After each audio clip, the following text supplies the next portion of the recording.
Hi అండి, welcome to Aishwarya's cuisine.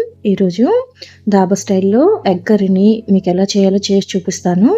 నేను చెప్పిన విధంగా మీరు కూడా ఒకసారి ట్రై చేయండి. టేస్ట్ అయితే చాలా బాగుంటుంది. చాలా సింపుల్గా కూడా ప్రిపేర్ చేసుకోవచ్చండి.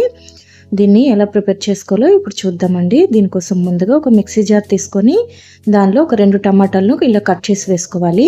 అలాగే ఒక 2-3 పచ్చిమిర్చిని కూడా కట్ చేసి వేసుకోవాలండి. అలాగే ఒక గుప్పెడు కొత్తిమీరను కూడా శుభ్రం చేసి వేసుకొని కొద్దిగా వాటర్ వేసి మెత్తగా పేస్ట్ చేసి పక్కన పెట్టేసుకోండి.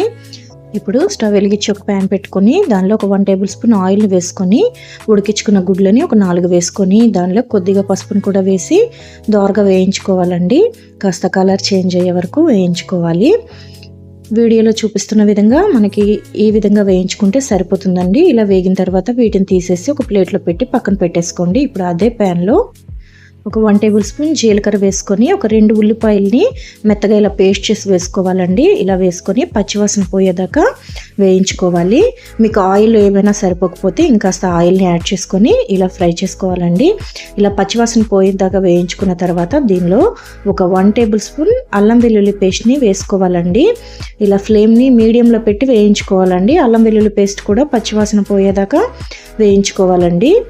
ఈ విధంగా కలుపుకుంటూ వేయించుకోవాలి. ఇప్పుడు ముందుగా మనం గ్రైండ్ చేసి పెట్టుకున్న టమాటా పచ్చిమిర్చి పేస్ట్ని కూడా వేసుకోవాలండి. వేసుకొని దీన్ని కూడా పచ్చివాసన పోయేదాకా వేయించుకోవాలండి. ఇలా ఒక 1 మినిట్ మీడియం ఫ్లేమ్ మీద వేయించుకుంటే పచ్చివాసన అంతా కూడా పోతుందండి.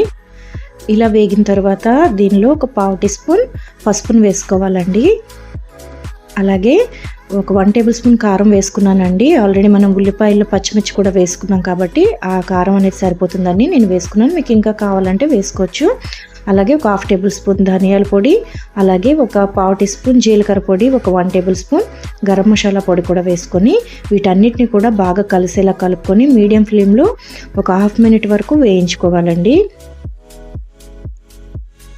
ఇలా ఈ విధంగా వేయించుకున్న తర్వాత ఒక అరకప్పు పెరుగుని బాగా కలిపి ఇలా వేసుకోవాలండి. వేసుకొని అది కూడా బాగా కలిసేలాగా కలుపుకోవాలి. ఫ్లేమ్ని లో ఫ్లేమ్లో పెట్టుకోవాలండి. పెట్టుకొని పెరుగంతా కూడా ఆ మసాలాలకు పట్టుకునే విధంగా మొత్తం కలిసేలా కలుపుకోవాలండి.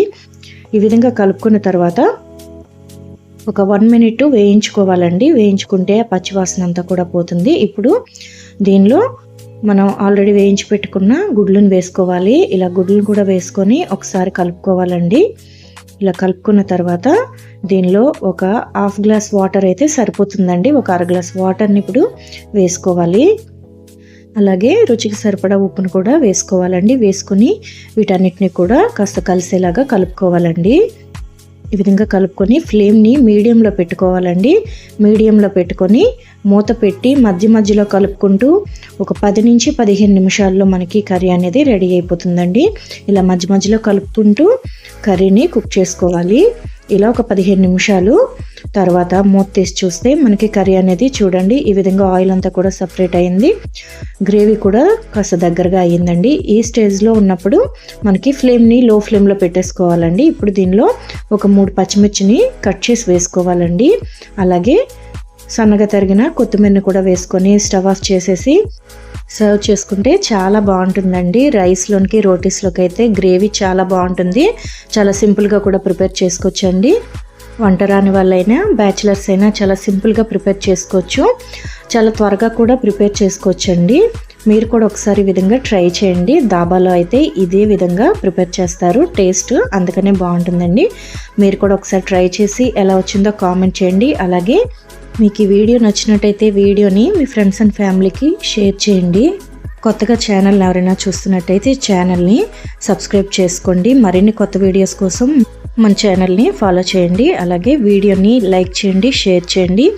ఎలా వచ్చిందో కామెంట్ చేయండి. Thank you for watching.